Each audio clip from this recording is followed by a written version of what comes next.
I'm very honored to take a crack at this.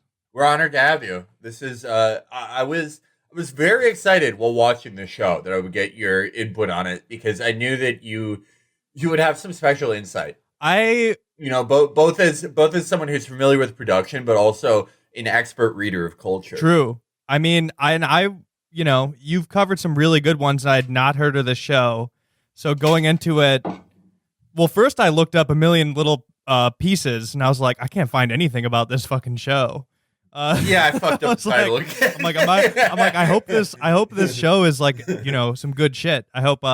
Actually, I was mostly worried. I'm like, what if I accidentally liked it? That would be the funniest outcome of this whole thing. But you told me that, and it was like that was a weird enough outcome that I prepared for it happening. But one second into the show, I knew we had some heat.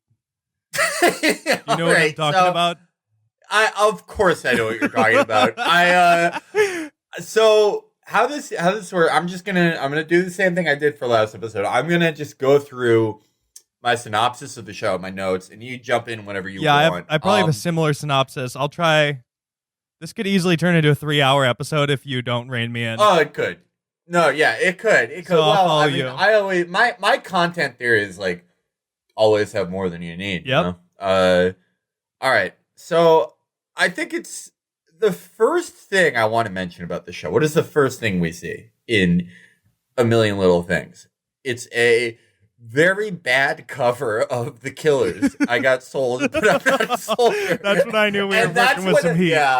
Yeah. That's when I was like, this is some fucking serious action. It comes on before you see anything from the show. It's black. Anything. Black screen, titles start to fade up, and you hear a cover of The Killers.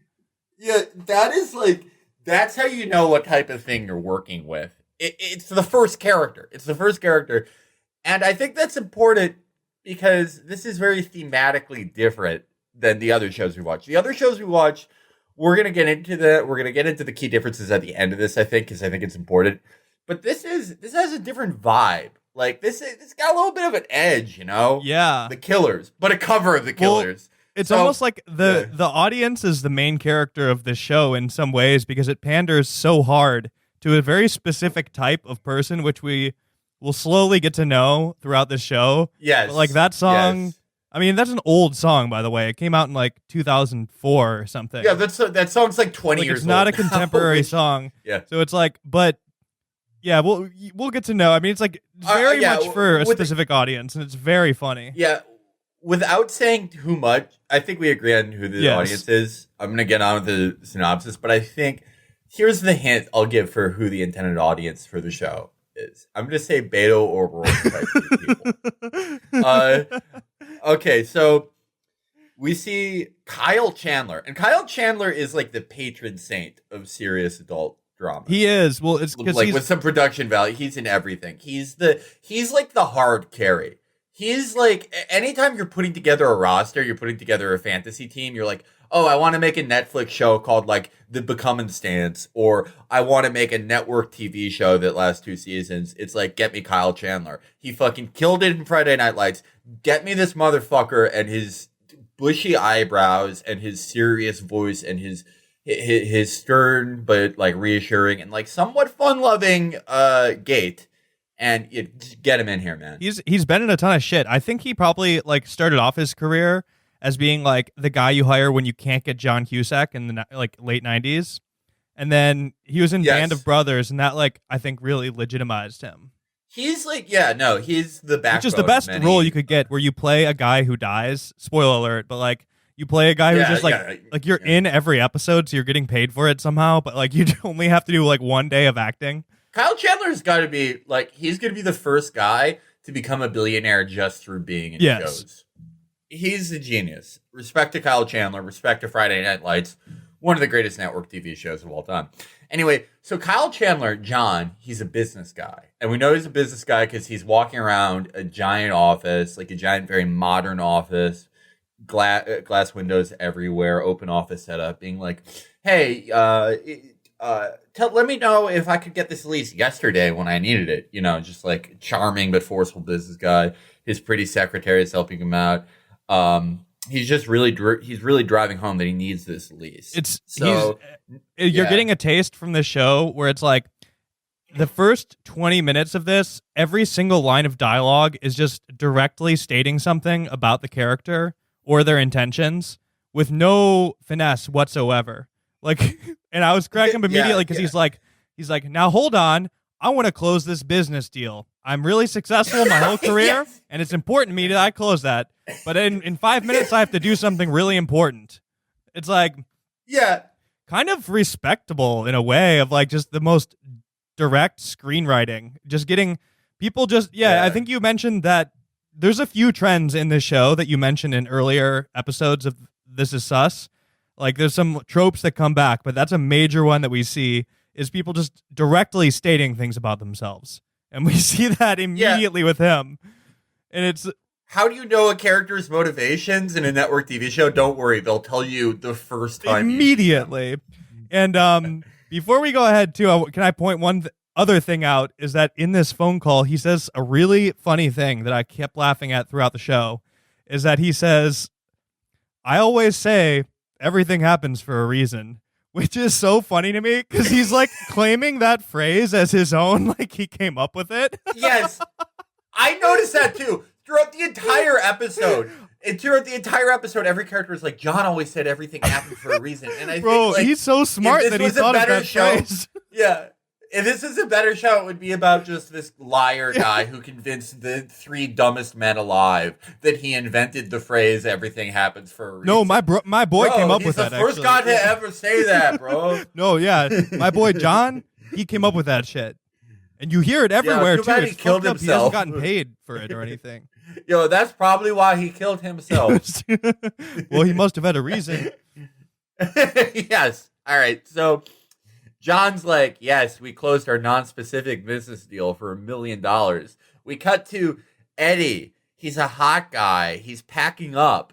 Oh, he's married and he's having trouble in his marriage. We know this because he's on the phone telling a woman, I want to leave my wife. And Felix, I wrote down this exact line because they keep stepping it up. This is one of his first lines of dialogue. He's on the phone. He goes, I want to get a divorce and be with you. In 12 hours, Catherine will be home, and she's going to make me order Indian food. He says that, like, word for word to the person he's cheating on her with. Like, it was like there were script notes that just became dialogue again. Yeah, it would be like the equivalent of me saying to you, be like, we're recording a podcast right now and having a great time. You're one of my friends, and you're also a podcaster. Yes. And so there's something I wrote down for this scene. So when he's talking to the mystery woman he's having an affair with, who we'll find out about later, he goes, my people are from Milwaukee. I can't eat that much Indian food. Implying that his wife, who's Korean, like they're genetically predisposed to eat Indian food. I couldn't figure this out. I was waiting for it to come back. Weird race science, yeah. I thought it was a Chekhov's gun where they would have a fight about Indian food, but it's not like if this was This Is Us or Council of Dads, there would be like some sort of soy funny fight about food. Mm-hmm. But because it's this show, it's just like, I think the difference between these shows, I want to go into it further later. This show, those first 2 shows, the ones that we talked about, they're for poorer people. Like, it's to sort of beat down poor people. But these shows are for tonier people. Yeah. And it just, so there's a lot of like just mindless bitching that a richer person would have. Well, the Indian food thing too is, I think we're not picking up on that, but like to a more suburban like guy that would watch this show, he's like never actually had Indian food. And like, that's supposed to be it's like a clear signifier of like, oh, she makes me get bad food, you know? Yeah, exactly. All right. So next scene, killer song still going, by the way. Crank. We're not even 3 minutes in. And we got a cancer guy. It's Gary. Dude, 2 minutes and 22 seconds in, cancer. I was dying. Yeah. And we sort of figure out what kind of guy Gary is because his doctor is ordering lunch while in the examination room. It was so weird. The doctor's voice in this scene is very funny to me because it's very like Grey Poupon. He doesn't sound like anyone in America. Did you remember this part where the doctor's like, and I would like a side of vinaigrette. Yeah. Like he sounds like a bad I thought it impression was of so John weird. Kerry. There's like Yeah. there's like this weird like fake contempt for educated people, I think, in some of these shows where like back to back they show the guy, the lawyer wife who comes in and she's just kind of like stressed, and the audience is supposed to be like, what a dumb bitch, you know? Yeah. There's this early in this season, Eddie, the affair guy, who's a guitar teacher, when he's on the phone being like, I love having an affair with you, even though I'm married. His wife comes back and she's like, sigh, I can't even get my period deal because I'm doing too many business deals. We never have sex. I'm a bitch. Yeah. Like that. Yeah. But then it goes to anyway, this so where we he's figured- like answers the phone and he's like, it's like the salad company, and they're like, hey, just confirming your salad. And he's like, no, I didn't want edamame. Like in the middle of the cancer This update. is a salad company. Yeah, it's like a man cow prank call. And we figure out what kind of guy Gary is because he's like, yeah, I'm sure your salad's interesting, but I have freaking cancer. Like he's the cut up of the group. Yep. Gary, by the way, I mean, we're gonna get into Gary more later. Gary is my least favorite character I've seen in any of these. Oh, really? I wasn't sure. I fucking hate Gary. I He's an bounced absolute around cunt. between who I liked in this show the most. I like Eddie, dude. Eddie, I relate to Eddie. Eddie, which one is he? Oh, okay. Well, we won't The skip affair ahead. guy. We won't skip ahead. Yeah. You really? Why do Yeah. you relate to him? I don't want to talk about it. All right, next guy we get is Rome. It's Romany. What's his last name? The guy he was in 40-Year-Old Romany Virgin. Malco playing Rome Howard. Yeah. like very similar Rome names. Howard. Yeah, super similar. So he's writing a suicide note and about to kill himself, but then he gets a call from Gary. Yes. And he's like, Gary's like, you won't believe this. And I was thinking, like, we're going to get some guys banter here. Like, was there a big sports trade? Before we figure that out, we go back to John. He's looking pensively out his balcony. And then he just jumps off and fucking I was kills laughing himself 6 so minutes hard. in. Killer's I was like, song what the over. fuck? Yeah. This was some fucking heat. Cancer and suicide, not even 5 minutes. And Yeah. we get a cover of a Killer's song. Because Awesome. he was like about to commit suicide, and then there's like by the way, like on the news, they're talking about like the Flint water crisis for some reason. Like he's watching like a broadcast about the Flint water crisis, and it reminds him like, oh, I guess I shouldn't drink tap water, and so he like is like Britaing his suicide water, and then it gets interrupted. Yeah, I don't know if this was like a joke or what, but it was one of the most part was quite disconcerting. Anyway, so after Coach Taylor takes a header in the pavement, Gary calls what he's calling Rome. He's like, yeah, our friend killed herself. So he vomits out all the pills. Title sequence, damn, some real shit. This is, by the way, I guess it's like Big Little Lies for men, right? Yeah, Like it's the same type I of could thing. see, Yeah. in a way, there are some themes to it. I mean, but by the way, I want to go on record saying Big Little Lies is a fantastic show. I love it. Yeah, no, it's probably way better than this. I haven't seen it. Oh, but it's it seems definitely worth pretty seeing. good. But yeah, this is like definitely the ABC Big Little Lies. I could see that. All right. I should mention, by the way, the suicide guy is actually played by Ron Livingston, which is, I think you're confusing him with a lookalike. Oh, I thought it was Kyle Chandler. All these notes are about Kyle Chandler. Oh wanted to my stop it god! before it goes further. Thank you. It's Ron Thank you, Livingston. Jan. He was in Office I'm gonna Space and keep- Swingers. They looked. I'm face blind. They look super. No, they look so You similar, have but to like admit. I wanted to correct you for the sake of the audience frustration, but also because it sort of speaks to this type of show where there's like a vague actor guy that you could easily like you thought it was somebody else the entire time while watching the show, which is sort of amazing. It could be anyone. It could be anyone. Well, like I want to defend myself. I thought Ron Livingston would look older now. look a I guess lot he looks alike. great. Kyle Chandler is like a better. I always thought of him as like a better looking guy than Ron Livingston. But so Ron Livingston's been doing like chemical peel. He looks fucking awesome. He hasn't aged a day since like 2005. Yeah. Credit to him. I'm just kind of face wet. I'm sorry. Whatever. Ignore everything about Coach Taller. Also, what I said about Ron Livingston being a franchise, or Kyle Chandler being a franchise player, is also true of Ron Livingston. So whatever. Everyone fucking suck my dick. You guys are the real drug addicts. It's like a good can't fucking it's judge a swap me. out character. At least I raised my kids. He's probably the most high profile actor in the show, so it still works. No, for sure. But anyway, and then Romany is the second highest profile. Okay, so we get title sequence, then we get a flashback.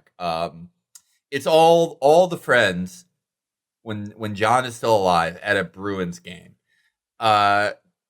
We can tell what type of dudes they are because they're breaking balls, and through their ball breaking, we find out that Eddie, the guitar guy, he used to be a musician who opened for Kings of Leon, which I made a note of because it's so hilarious. But then I was laughing so hard.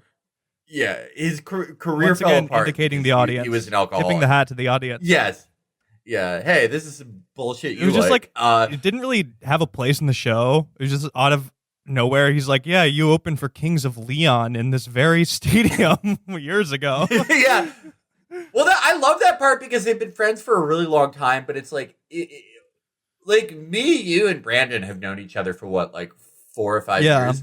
We wouldn't ever be hanging out being like, oh yeah, you did a podcast show here, but then you forgot your notes. Yeah. like we wouldn't do expository dialogue. I guess you needed somewhere. This was a weird part. It was very funny. It's, Ron Livingston does another great thing where he just literally states facts about the characters when he's handing out the beers. He's like, and one ice cold beer for the pizza commercial director, and one for the stay-at-home mom, and one for the guy who's the alcoholic, And he's just like, yeah. And there's one part of it where it's clearly like an ADR line. I don't know. It's not like I guess people probably didn't watch this, but that threw me off. Is like there's this weird. He does this announcer voice, and there's like an echo on it. It's just a strange show. Did you notice that? It's like a show that I would watch in a it felt I would think is real for the first hour of my day. So Kings of Leon cracked me up. There's that was a huge cultural signifier. Yes. That was like when Trump talks about guns. It's like it's dog whistles for suburban white guys. Exactly. Yeah. So, I'm assuming, by the way, Eddie, the recovering alcoholic, I'm assuming over the course of the series, because this is going on for 2 seasons. Like, people clearly watch this. He's probably, like, judging by the nature of the shows, probably going to, like, do heroin and try to sell his son for crack. Yeah. Like, just to go and get crack cancer.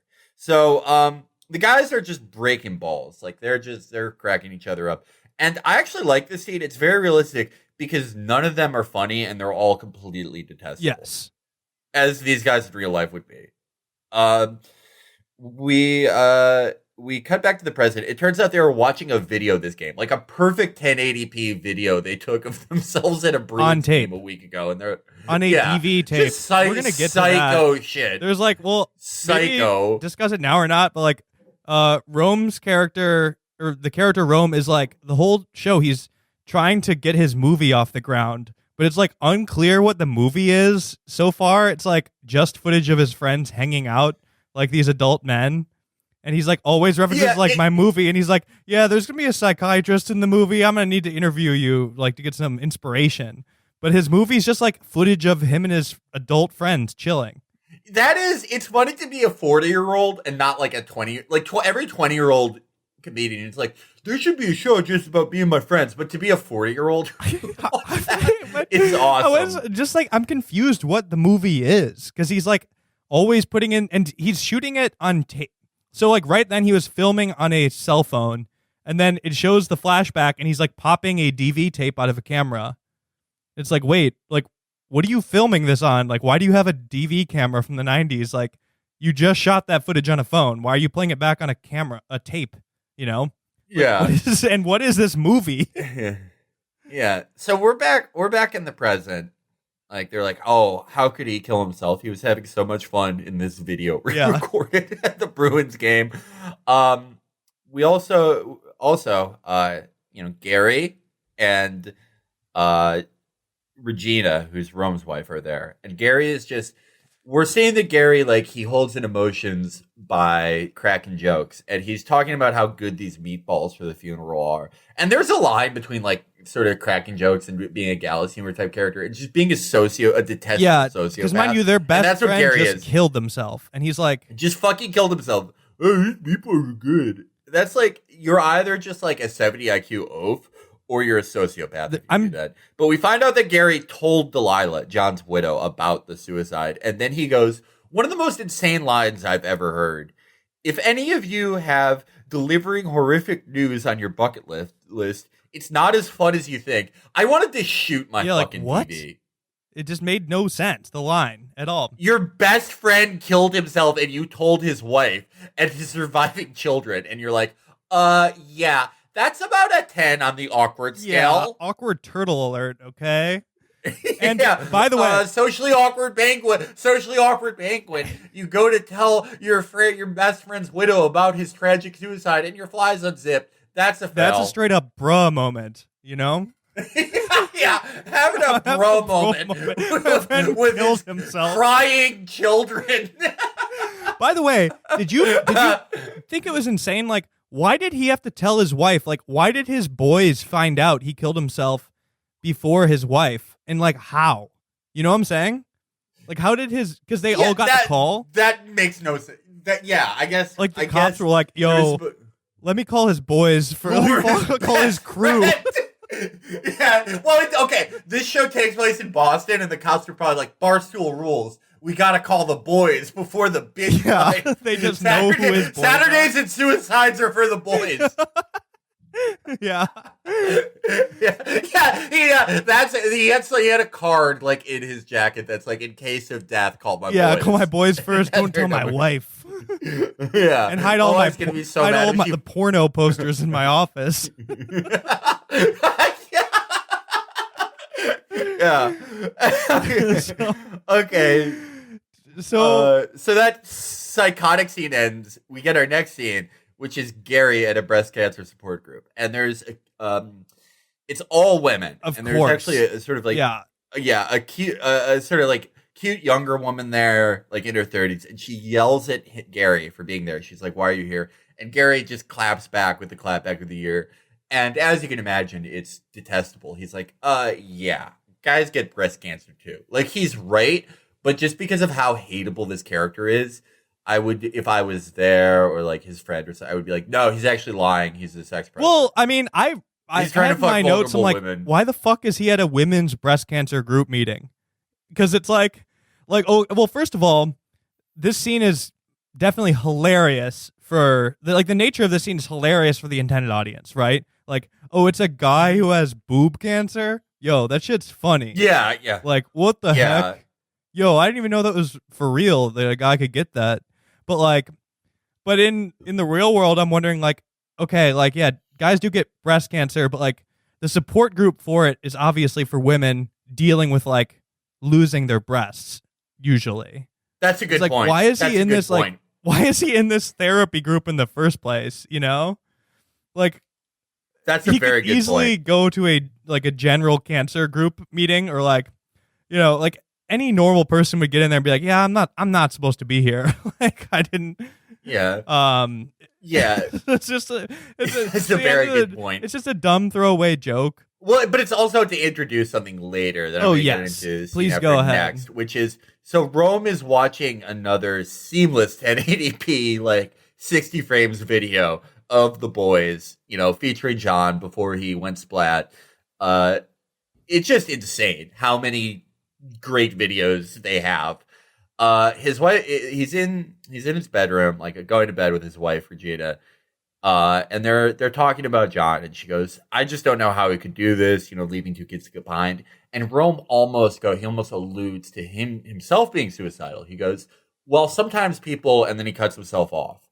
Mm-hmm. And then he goes back to a topic of conversation that they were talking about while he was watching the video, that they should go on vacation to get away from this pain. He's like, she goes, wait, what do you mean? And he goes, I think we should go on vacation. Scene ends.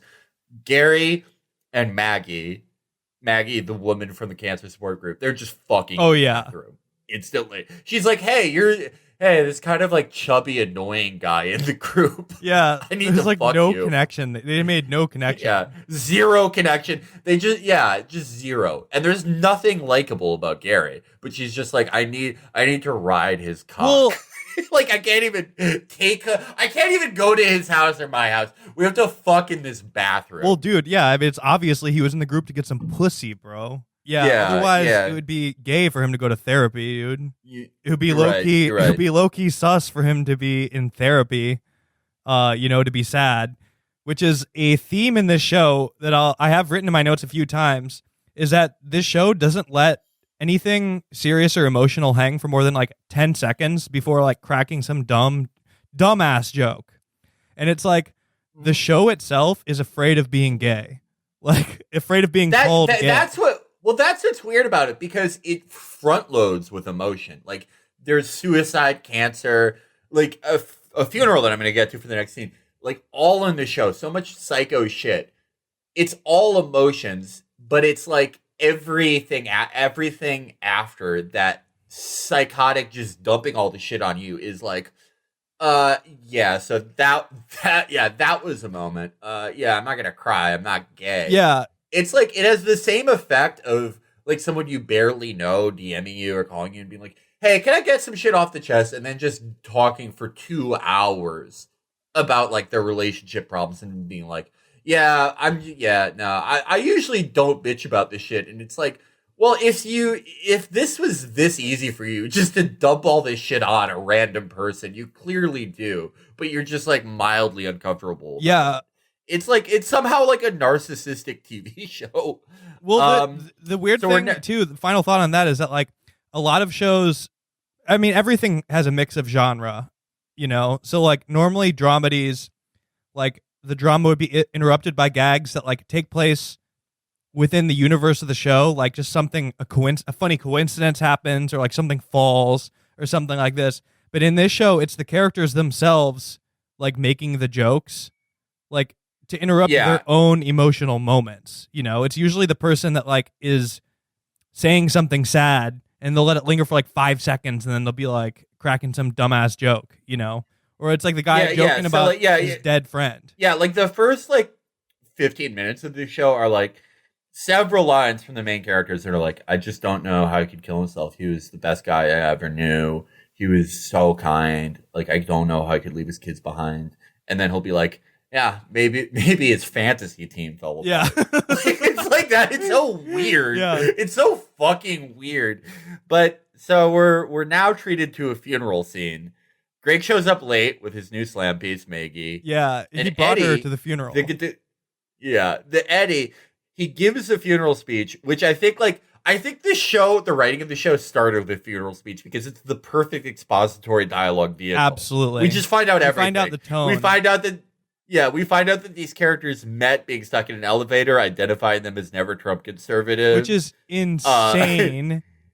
Like they dropped that, like they met in an the story goes that they met in an elevator, they got stuck, and like through that he gives them this speech. Like is it John, the one who killed himself? Like convinces one to stop being an alcoholic, and then he gets them to like all get Bruins tickets together, season tickets. Yeah, they have no positive qualities, so they bond over being Bruins fans. And then John, I love the funeral speech because Eddie spends, I'd say, over half of it bragging about his sobriety. Yes. And dude, did you notice? I have a big note about this too, because I realized in this moment that this show's not told through the male gaze, it's through the boys' gaze. Because like everything takes place through the lens of the boys, as if they're like the most important part of like a human being's life. Because the way the funeral scene takes place in a way, it's like a bachelor party or something. He's giving this speech like he's doing a toast, like the best man doing a toast, and his boys are like whooping in the crowd. He's like cracking jokes, and like people are like chiming in. Did you notice this? No, that was really fucking weird. And I almost think they're doing like inside jokes. That's a product.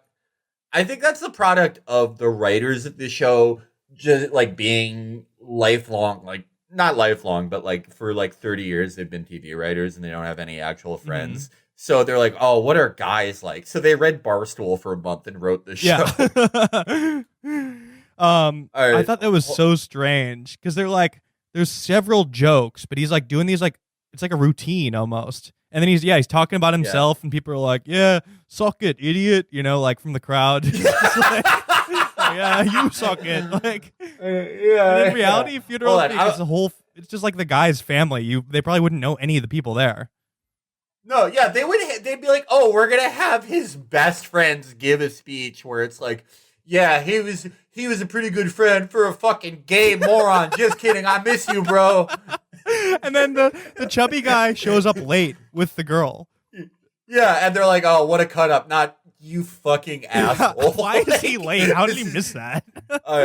There's an insane part after that, like actually made me mad. Keep going. One of the funniest lines. John's daughter show is coming up. John's daughter goes up to play a song. Like the daughter of this beloved man, this girl who loved her dad, a teenage girl. Like one of the worst times to lose something. Like just like a catastrophic thing that alters the course of your life and colors every relationship you have when you lose someone of that age, especially a parent. And she goes in to play the song, this incredibly emotional thing. And Gary, to his like new woman he's been fucking for 3 hours, goes, "I hope she doesn't play a Bruno Mars song." He goes, dude, the line was, he goes, if she plays something by Bruno Mars, I'll burn this place down. I wanted a sniper to kill this character. Like, your best friend killed himself, and his daughter is weeping, giving a song, and you're like, Justin Bieber's gay. Fuck you. Also, like, what Bruno Mars song would she play? Like Uptown Funk? Like at her dad's funeral? Why would she play Bruno Mars? She's clearly like an already like solemn, moody teen. Why are you thinking about? Like she's like kind of like a rocker, and he's like, oh, she's probably playing some ghetto thug like Bruno Mars. Like, oh my god, she's not like picking up a acoustic guitar at a party to entertain you. Like it's like he's expecting to hear. Her dad died, you cunt. Oh yeah, like I wrote in my notes. I am hoping that Gary gives Eddie another chance to brag about his sobriety. So the daughter just does a full song, meaning that the actor is probably like Henry Kissinger's great-granddaughter or like saw Bob Iger devour an infant. But we're thankfully done with the funeral scene. We get Gary and Maggie driving to the reception for the funeral at Delilah's. And Maggie is mad that Gary isn't talking to her. She's like just being quirky, like going through his glove box, making Gary mad. And this scene reminds me of like those posts by girls on Twitter that make 600,000 tweet long threads about like the 50 different type of bad guys that they've dated. It's like you just fucked an annoying guy you found in a high school gym and then went to his best friend's funeral with him, and you're like, yeah, you kind of got issues. Like, they're the perfect match for each other because they're the two most annoying, fucking detestable characters I've seen in any one of these shows. And I was wishing that a Gurkha soldier was positioned down the road from them with an anti-material rifle. But this unfortunately sort of lays the groundwork for some shitty part that comes in the next season where he's going to become more in touch with his emotions. And we'll probably find out in season 2 that he was abused as a child, but this girl will give a speech about how he overcame the abuse to become a Bruins fan, and he'll start. Yeah, what was she? She was like going through his glove compartment, right? And she's like, "Oh, I love Charleston shoes." Was that the scene? She brought a tampon. Yes. She's like, "Who's this belong to?" And he's like, "I don't know, probably whoever owned the Charleston shoes." You know. They were like kind of flirting. Well, yeah, was that part supposed to imply that he like gets it was supposed to imply that he's kind of like a slick hound barking up all the wrong trees. Even though he's the most annoying man who's ever lived and like not particularly attractive. Yeah, he's like, doesn't even have a cool job. He's an insurance actuary. He was confused. Dude, all of them have like 5 jobs. Like I'm like confused. Yeah. Even though they're explicitly stated, I still can't figure out like who does what. And then there's another car scene that I don't want to skip because it's what's the guy's name? The alcoholic guy.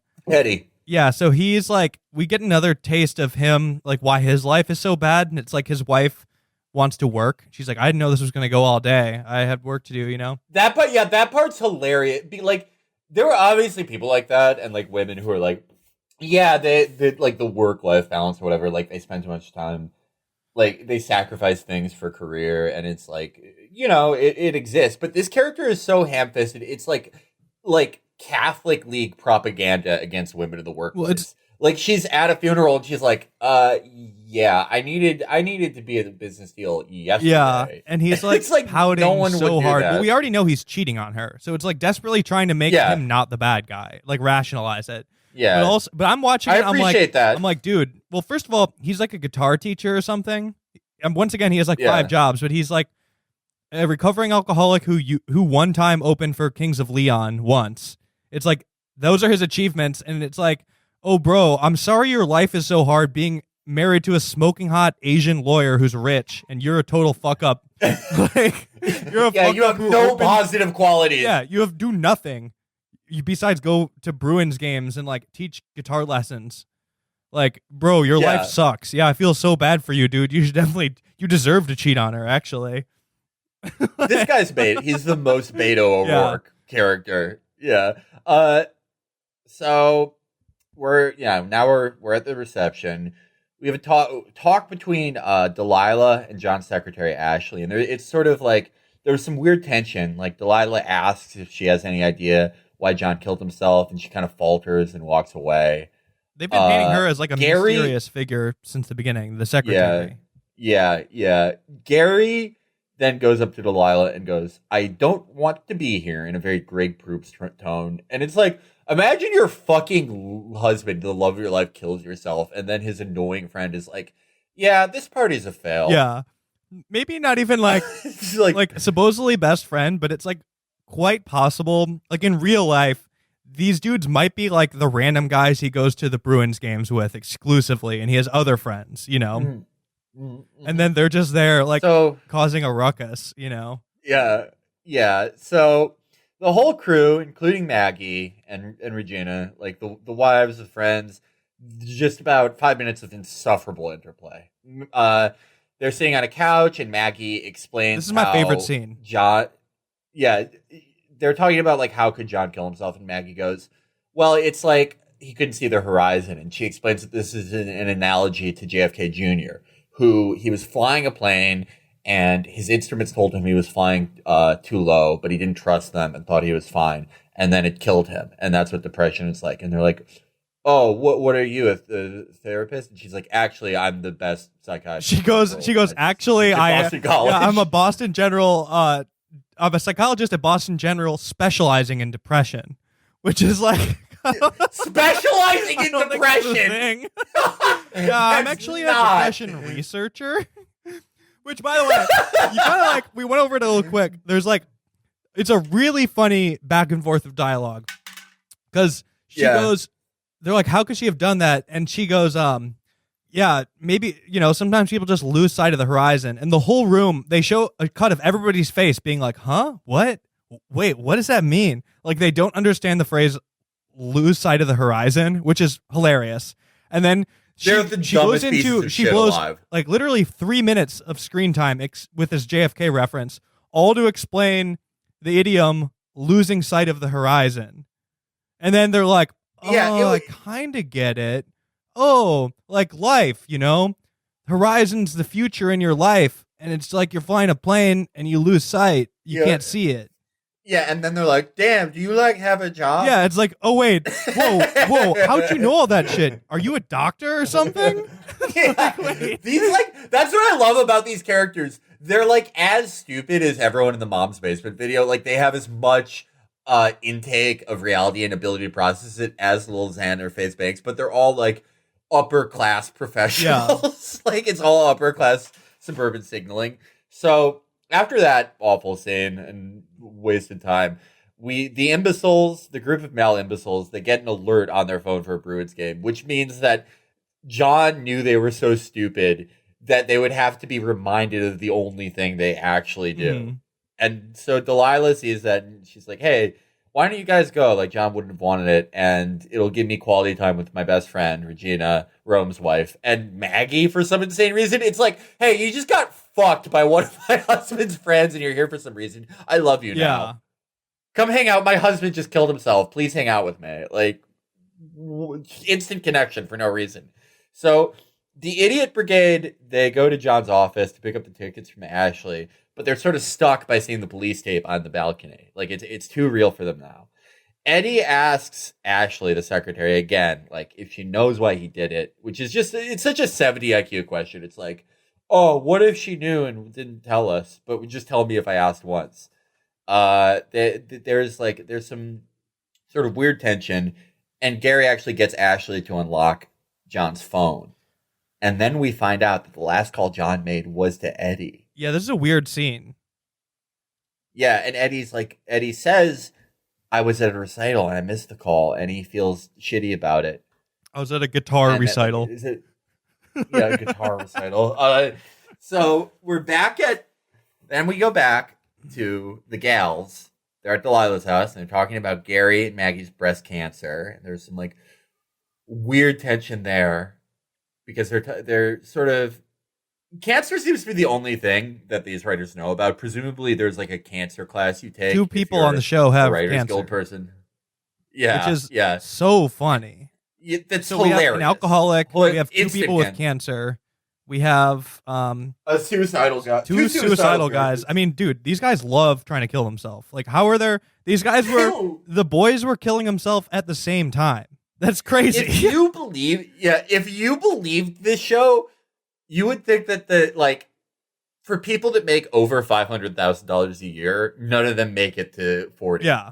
They're just all fucking murking themselves and dying. But the fellas they're at a bar before the game and they decide to have a toast. And Gary's like, this is bullshit, basically. They Gary had this argument. goes on a I don't even rant. get what they were arguing about in this scene. Did you know? Yeah. They're like, yeah, I did. I figured it out. So, like, Eddie is like, let's have this toast to John. Like, to John, we had so many great times together. And Gary goes, no, like, Gary goes on a rant basically against toxic masculinity, where he's like, we hung out with John for 10 years. We didn't know he was suicidal. It's because guys don't talk. We hold everything in. He's just going in. He's a Gillette commercial. Yeah. But he's also the most detestable and toxic character. So it's weird to have him deliver that. I guess like with Gary, they imagine that you're supposed to like him. Yeah. So it's like, oh, he's an asshole, but he tells the truth. But really, because this is like sort of poorly written, it's just like, no, he just sucks. But you had him deliver a sort of. I was confused. It was like such a drunk guy argument or like debate, where I was confused, like who was on what side, what were the arguments even being made. It was just like a straight guy like beer argument where like you have enough and then you just start disagreeing about things. It was like aimless. So. Yeah, but we aimless. did get another. That's a good way this to was. describe I think I skipped a couple times in my notes where they quote it, but like this is another time where they mention John's famous quote. They're like, "Listen, that was a big point of the argument." They're like, "Yo, John always said everything happened for a reason." And then what's his face is like, "Well, name one good reason? One good reason this could have happened. Name one." That's it. Well, that's in the next scene. Like, yes, but a few times I have those written down each time. Sorry for skipping ahead, but like because they keep quoting it, no problem. And we actually see him say it too, because he says in the elevator, he's like, "Everything happens for a reason." A famous quote that I invented. Yeah. Maybe John's just a fucking liar. We also skipped over the titular. That. The titular line was 11 minutes in, where I forget the context of it, but he says a million little things. Yeah, which he defines friendship as a million little things. But so back at the Gals Club, Delilah is like, all right, let's take a road trip. I'm going to show you the last thing John ever did. So, big, exciting road trip. I'm glad the gals are getting a road trip. It's the 2 wives and then like the girl from therapy that, what's his face, just recently banged. Yeah, that Gary just fucked. Yeah. She's still dripping with Gary. Wives and serious girlfriends famously love becoming fast friends with like your homies. Some girl that your homie just banged once. They love meeting them. Yes. No, that's a big thing about women. They love it when your boy brings over some Tinder date that he met 2 hours ago. Yeah, to your husband's funeral. Yeah. So we're back with the fellas. We're done with. I was going to divide this into Barstool products, I would say we're done with Chicks in the Office, and now we're doing Dave's Pizza reviews. Mhm. 'Cause the fellows are at a Bruins game, and Eddie is basically, to me, Eddie is just begging Gary to be less insufferable, but really it's a moronic debate about optimism versus pessimism in the universe over the phrase "everything happens for a reason." It's just like the Lincoln Douglas debate of guys who have an 80 IQ but make $500,000 a year and have zero qualities. They're like Gary's. There's also a weird part of this argument where Eddie's like, you can't be this negative because like I feel like I could have done more for John. And Gary goes, oh, like what? But it's like the entire point you're having this argument is because you, Gary, said that men don't do enough emotionally and that's why John killed himself. There's just no consistency or point in this. So I guess Rome has enough Bro, you of these skipped, imbeciles. I'm sorry, we're leading into something, but you skipped probably one of the weirdest moments in the entire show, in my opinion. And I think it's when they're outside ordering beer right before they sat down. Do you remember this? Yeah. It's when Eddie goes, I'm in love with one of my students' Eddie moms. confesses to cheating on his wife with some student's mom. And it's like this emotional moment where the music actually starts to swell. And you're like, oh, this is great. Yeah. Like this argument's finally coming to a head. And like they're going to have this breakthrough moment where one friend's confessing something. And then all of a sudden, this random dude appears behind them, not 5 seconds after he said this, and the music's swelling. And it's some bearded guy, and he's like, yeah, and I'm in love with beer. Can you guys move aside? I really enjoyed that. This Was part. like, It's very Ferrari. That was when I wrote down that like this show is afraid of being gay. Because like, that is you're true. finally getting the true. payoff. The whole show is like, you just want there to be like a real moment for 1 second. Yeah. And you're finally kind of getting it. You're like, oh, okay, like these guys might have like some kind of meaningful, dramatic moment together. And it's literally interrupted by a throwaway extra. He's like, actually, can I have some beer? I kind of want one, Excuse me, can you guys homos. have Can you guys sex in front of me? Yeah. Which is like, I guess he was behind them eavesdropping and heard him confessing to cheating on his wife. And he's like, yeah, this is a good thing to interrupt with a wisecrack. Yeah. But they're like totally, these guys are actually like complete cuckolds, and they're like, I'm sorry, sir. Like they're like, yeah. oh, sorry for getting gay by talking. Even though they're wasted. Like this show is so insecure. It's weird. Yeah, it's so weird. So they're sitting down, and Rome's like, all right, I was gonna kill myself before you called me and told me John had killed themselves, and they all have an emotional moment that isn't this emotional moment is not interrupted. Yes. So Delilah, go back to the girls, the women. Delilah takes Maggie and Regina on the car trip she promised. And during the course of this, we find out that Regina's dream is opening a restaurant, which is just like the perfect like upper class. Of course. Well, you had to meet, you had to like, form the perfect circle. We have like the alcoholic, the cancer. We need the restaurateur. Yes. Inspiring movie maker. So they're showing them the last thing they ever did, and it was a real estate deal that John was doing for some old ass building in Boston, and his last deal was to secure a restaurant space in that building for Delilah. It was going to be a surprise for her, and he actually worked on it and secured it, and then basically killed himself. It turns out, and then after that big flashback scene, we find out that Eddie wasn't having an affair with one of his students' moms. It was with Delilah. His friend's wife. The wife of the man who committed suicide. This fucking blew my mind. Yeah. The whole premise of the show is about like good friends and like just good guys, hearty guys, the meaning of friendships. And like that's the only theme I see going through this show. And it's just shattered. But it's like, dude, you're fucking your friend's wife. Literally, it's unforgivable. Yeah. And they keep having these moments. And he seems to show no guilt whatsoever. This too. He's a in that psycho. scene, he's like, there's a moment where he's talking to Delilah and he's like, we have to tell him soon.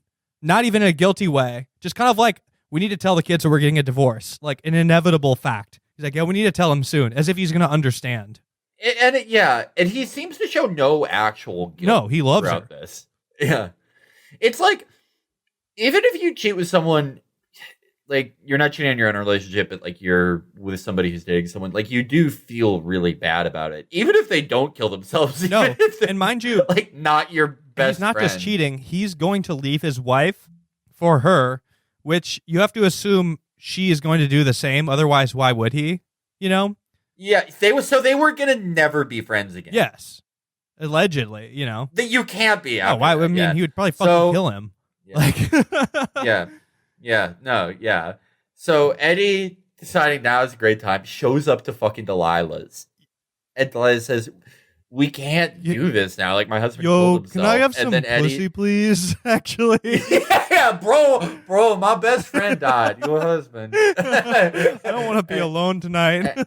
and yeah, they do great network TV affair dialogue, which is like, if you don't say you don't love me, and then you'll never see me again. Mm-hmm. Which I think, like, all right, I'll admit, done that one. You have, but I'm not gonna say it when I'm 40. I'm not gonna say it when I'm 40. I promise. When I'm 40 years old, I won't fucking say it. You say.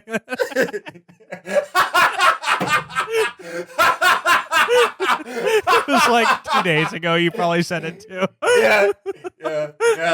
Maybe I did. You let that one slide casually. Oh boy. No, I did not say it 2 days ago. Well, you revealed a really funny childhood one in a previous episode of this that I enjoyed. Right, that was childhood. That was childhood. It was like AOL's messenger telling somebody, what was it? Yeah, when I was 13, I was like telling a girl, I just don't want to become my father when I was 13. It's so funny. Oh boy. All right. Well, I'm not going to say any of that stuff when Yeah. I'm 40. I just want to make clear. So now, yeah, they're having a moment there. We actually find out that Eddie was with Delilah when John called, and they have a thing. Oh, I about, missed like, that. I didn't pick up on that. Do you think? Yeah. Oh, yeah. They're like, do you think he knew? Like, you were the last person he called, and Eddie's like, no way, he knew. And so that's sort of the cliffhanger. The show ends with a montage of a lot. I was hoping hoping you saw it. Yeah, Go ahead. Yeah, Ashley deleting files off John's computer, which is interesting. Maggie getting a call from her doctor admonishing her for skipping her chemo schedule. Eddie almost relapsing in front of his like toddler son. And Rome watching a video of John giving some motivational bullshit about how everything happens for a reason, which is interspersed throughout. Of course. It was from the elevator, which was being filmed somehow. So funny because somehow, like a perfect 1080p video. It shows Rome popping a tape into a camera, which is hooked up by like an old DV cable into his USB port, and he's like playing it back, which is so funny because it's like, dude, is he carrying around this handy cam, like this camcorder? Did he have it in the elevator, the camcorder, and then just like filming the whole time? Yeah. Imagine being stuck in an elevator with like three guys, and one of them just starts recording the whole thing. Like, yo, I'm sorry, it's for my movie. Like, you know? Yeah. Man. All right. Leave me alone. So I'm gonna give my immediate thoughts on this show, and then you could give yours. So here's what I wrote right after. The class composition, the production value, and the writing is far different at ABC than NBC. Mm-hmm. The show is way better looking and actually has a lot of traits in common with watchable entertainment that NBC does not in any of its offerings. What's interesting is that they make every single character unabashedly rich. There's no pretense of them being middle class. These are rich people. This is an NBC schlock about middle class people enduring struggle and like how anything's fine if you just, be good with your friends and how you shouldn't want universal health care. It's about rich Americans and how they actually can be 40-year-olds and still lead these like sexy, dramatic, and tragic lives and just throughout their suburban lives.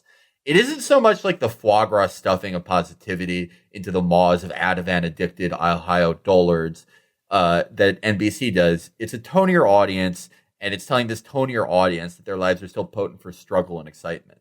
If This Is Us and Council of Dads are frictionless tragedy, these shows are about how unjustifiably rich people can feel anguish. They aren't just bugs slurping up chopped salad and spitting out stimulant addicted children. They're as dramatic and sexy as the characters on Gossip Girl or Riverdale, and their lives do have meaning.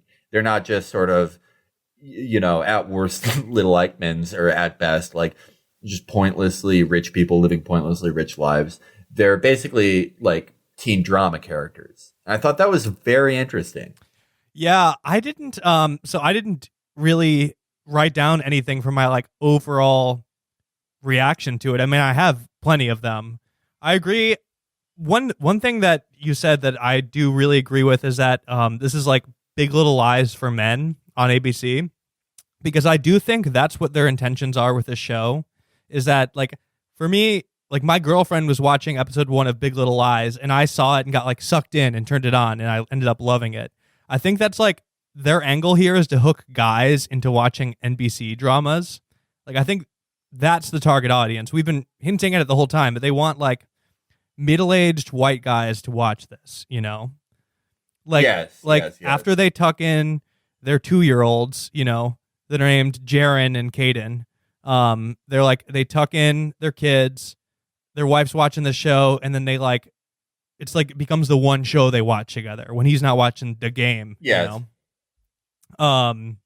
Yes. But yeah, this is weird. It's weird that the characters are either just blatantly rich or just like incidentally rich. Like Rome lives in like this huge sick ass loft, and they don't really explain it. Well, he's a commercial director. Oh, he's a commercial director. They imply that he makes like millions of dollars for being a commercial director. Well, you can. I mean, that's accurate, but I don't like, why is he making this movie? Like, he also has this like struggling like movie guy career. It's like, so he's the pizza commercial director. By the way, JFK Jr. reference, he's directing pizza commercials. QAnon.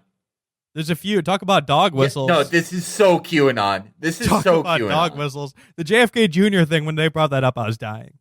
No, yeah, I made a note of the QAnon thing. But so I also agree with your prescription of it, that this is like it's a show to help like sort of very suppress.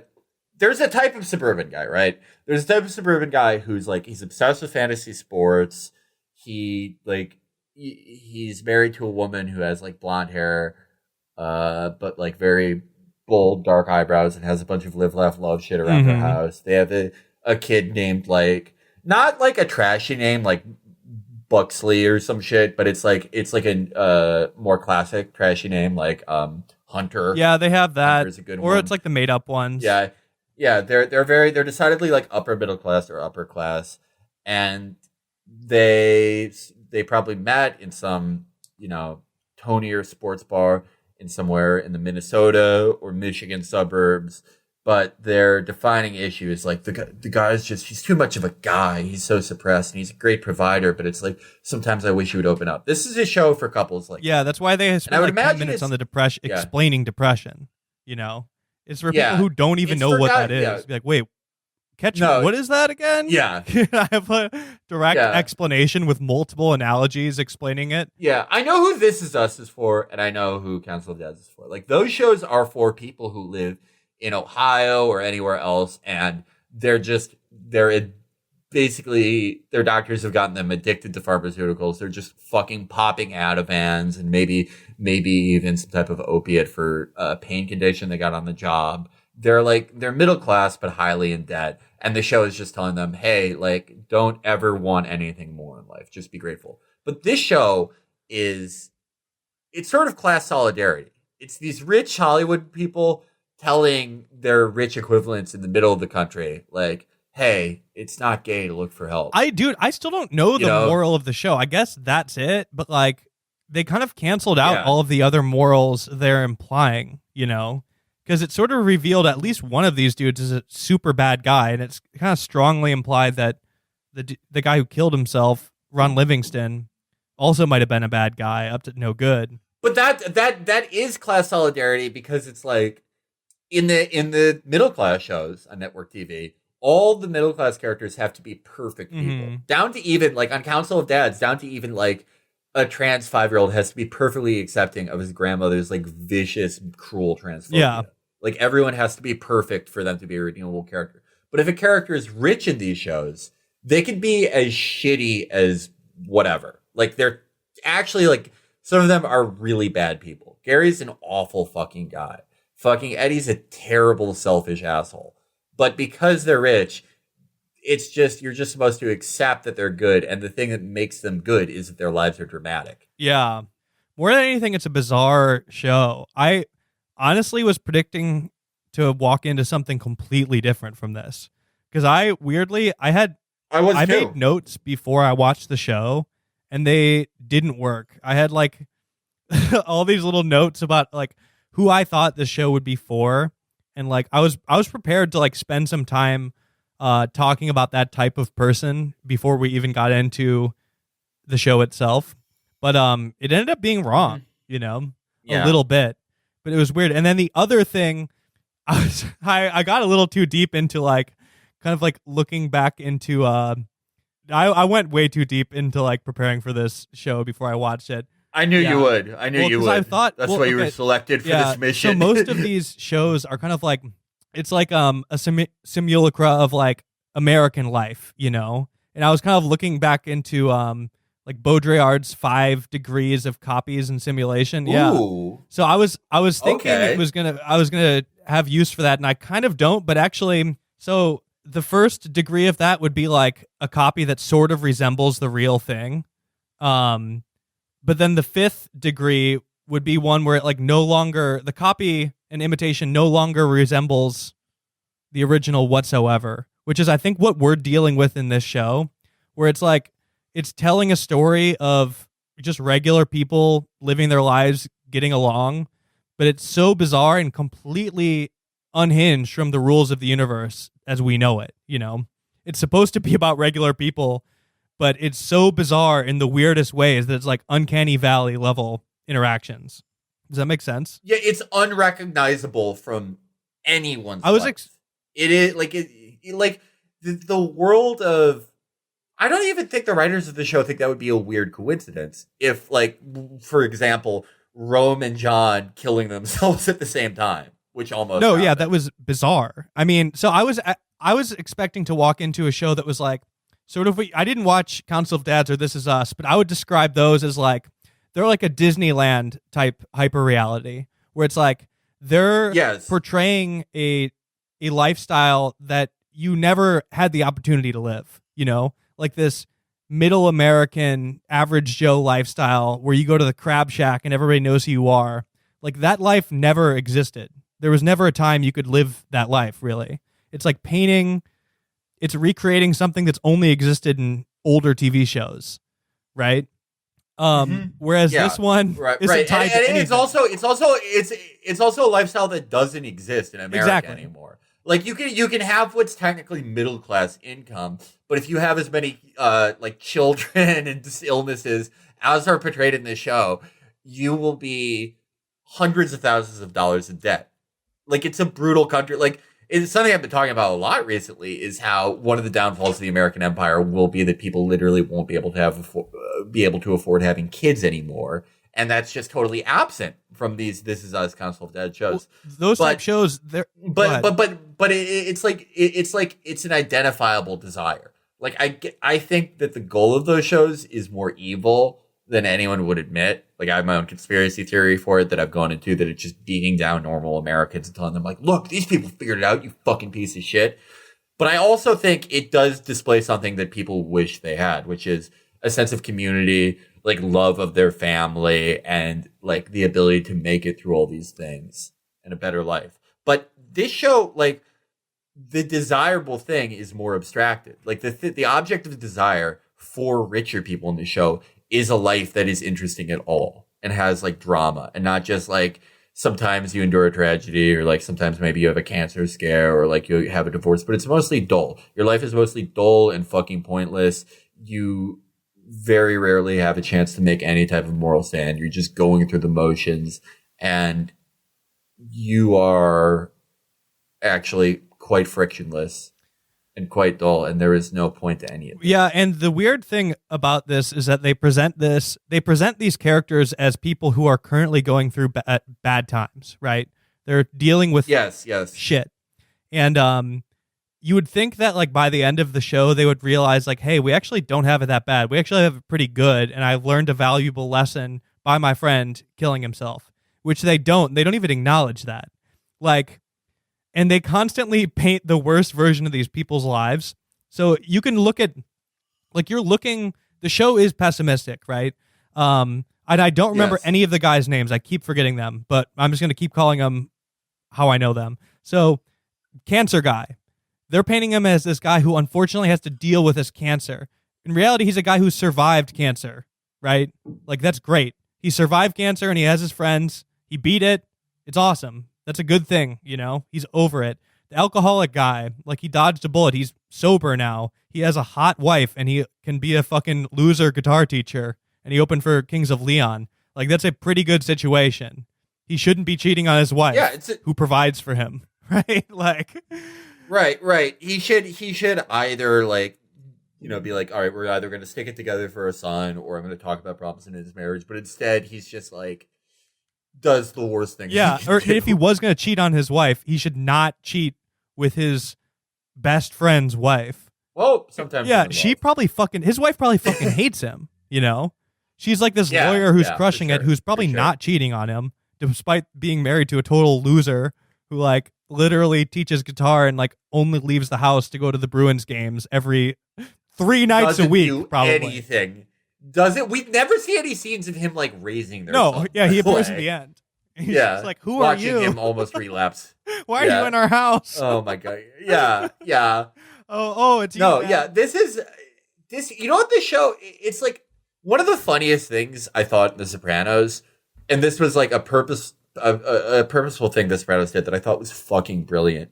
And it was how Tony actually did have, like, in some way, all the stress in Tony's life was pretty much his fault, most of it. Like, his choice to pursue power in organized crime, his choice to have several ongoing complicated affairs, like his interpersonal affect, his desire to be dominant.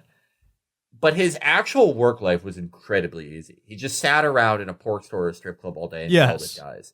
But Tony was always alluding to how he busted his ass for his family when he really didn't do much but hang out. And really, like, he was very stressed out, but it was mostly because of things that were his fault. And I thought that was The Sopranos sort of telling a joke about, like, the way that sort of upper class Americans are, that they will come up with infinite justifications for their unearned resources and point to a lot of problems that they have foisted upon themselves. But this show is the inverse of that. It's characters doing that, but it's never played as like they're bad, or it would be unquestionable that it would be out of the question to wonder if they're bad people. It's its own proof that these characters' lives are exciting and worth living. Because the biggest fear for the actual audience of the show, the audience that's richer than the audience of the NBC viewers, is that their lives are meaningless and have nothing interesting happen. It's sort of like a Straussian show, that there's this eternal struggle of, like, love and meaning and all of this shit, and not that these things are just totally alienated from most Americans. Yeah, it's such a weird show. Even the pizza guy, like, you don't really know why he's unhappy. You only know it because he tries to kill himself immediately. But even him, it's like the first thing we see. Yeah, he's like allegedly a successful commercial director, but, like, you don't really see any evidence of it because he's also, on the flip side, like this goofball that's, like, trying to sell a movie about his friends talking, you know? Like, presumably, like, literally it's like his friends at Bruins games, like, chit-chatting. Yeah, it's a very weird show, but I think I was bringing up the hyper real thing because, you know, a lot of these shows, and what I was expecting would be that they're kind of like painting this like portrait of American life that never really existed. They're sort of just imitations of, like, previous shows. And, like, I think a lot of shows now are sort of recreating shows from the late 90s and early 2000s, which are kind of like, the format for those is like, it's a divorced dad, like a happily divorced or widowed dad raising, like, a quirky family that the show really focuses on, and they live in, like, this huge house, even though he's like a substitute teacher or something, you know? Always have, like, this massive house, and it's like kind of about their extended family, and family really matters. But it's like that you can allegedly achieve that life where you live in this huge fucking house in San Francisco somehow as a substitute teacher and like feed 6 people, including like a kooky uncle, like that's the lifestyle they're sort of painting. And that just like doesn't exist, and it never really existed. There was never a time you could do that, but this show is like, I was expecting that. This like goes a step beyond, where it's reflects nothing. It's like not even an imitation of a previous piece of media that people perceive to be real. This exists in its own universe with its own rules that make no sense to us, which is why there's like guys that interrupt them to say that he's in love with beer, to like interrupt emotional moments, That's a great way to put it. That's a great way to put it. Bizarre watch. I don't know what the show's about at the end of it. I think I might keep watching this one because it's so weird to me. And it's actually like infinitely more watchable than the other 2. How are there going to be 2 seasons? I will say that. Like, what else are they going to have in this show? Okay. I mean, like, so it is funny. Like, the first episode, they sort of like, 1 attempted suicide, 1 carried out suicide, 2 people with cancer, an insane affair. Like, I don't know what more they can do, but we'll see. I'm kind of interested. I think I'm going to put a poll up for the listeners and see which show they want me to keep going. I'm like definitely going to return to Council of Dads with my sister. I'm still figuring out kind of what I'm doing with this show, because it's like, I keep like, okay, I guess I would like listeners to sound off in the comments, because like, I did think I was just going to keep watching This Is Us, but I think like if you keep watching the same thing, you repeat yourself a lot. And I think it's sort of interesting to keep going with different network TV shows, and I've had fun doing that. But if people want to hear more Council of Dads or more This Is Us, I want to know. So yeah, if you're listening to this, definitely. This could be a whole podcast on its own, honestly. That's kind of the direction I'm going with it. Like I decided that I always wanted to do this. Not always wanted to do this, but I wanted to do this for a little while. And quarantine's been the perfect opportunity to do it. Yeah. And I guess we're still figuring out what it is. I'm actually learning. I learned from watching this show, actually, a little bit about writing. I did learn some things because it was amazing. The first half, where every single line of dialogue was like a direct exposition of a character trait or intentions, And then at the end of it, I was like, what's going to keep people like watching this? They like already explained everything. Yeah, you already gave them. The only thing they have that's going to keep people watching it is the mystery of what was that phone call that Ron Livingston placed to alcoholic guy. Or why was Ashley deleted? There's the 2 questions, and that's like the basics of TV writing, I guess, is like, watch the next episode because you don't know what happened with these 2 things, and people will watch it. It's like, it's just kind of funny. No, people watch this. People watch it, and it's like, that's what they're left. Like everything else, you don't really care about, or there's no reason to. It's just like people will watch it because there's just 2 dumb little things that might mean something, and you don't know it. So it's like the writing's really, really, really, really bad, but you see it, and it's so blatant where you're like, oh. Like, I could just do that, but make it, like, a little bit better. And I might be able to write a sitcom or something. For sure. Or an ABC drama. And then become one of these guys. Yeah, absolutely. Where I just start buying Bruin season tickets for guys I meet in the elevator and become best friends. Oh, yeah, we should all be like yeah. That's the goal. It's a dream. To get rich enough where you could just, like, meet dudes in an elevator and be like, hey, man, you want to be friends for 11 years? I'll buy the Bruins tickets. It is funny because, like, who were they friends with before? I guess no one. Or like they were just trash friends compared to these ones. The show ends with a great song, another heavy hitter. I'll say that. I don't want to skip it. They end with "Riptide" by Vance Joy. I don't expect. Yes. I guarantee everybody who's listening right now has heard this song. Most people don't know the name of it though. But yeah, I don't know. Maybe we could try to end the episode with this banger. But yeah, let's do that, Chris. Pipe it in, please. Jack. Yeah, Jack. Before we go, is there anything you want to like plug? We can put it in the episode description, or you just tell people. I'll plug my own podcast. Yeah, but still, I mean, currently my only job now during coronavirus. But yeah, I mean, you know, I guess my podcast. I'm not really doing much else, dude. I'm isolated. Everyone, well, yeah, welcome to the new economy. Well, no, thank you so much for watching this show. I think I have to I have to use you again if it'd be an honor to come back. You're definitely no. We would love to have you. You are the This Is Us expert. More specific plug. A million more little specific things. plug, by the way, would be that I did recently interview the singer of Trapped. That's on our Patreon. So that's a good thing to plug. Check out. Yeah, but still, it's a great show. I don't know if I'm the most returning guest. You're high up there for sure. I'm high up there. Johnny Wardell might have more than me. Yes, but you did play at the prestigious Kennedy Center with us. That's true. Yes. That's true. All right. Thank you for having me on, man. No, thank you for doing this. This was great, and we'll definitely have you back as the series Absolutely. goes on. I might end up watching more of this show. Oh yeah, wait, no, there's one last thing. Thing. Okay, so I watched. I had to pirate this because I couldn't get it on the ABC app or whatever. So I was actually watching a live TV version, and it included a preview from the next episode.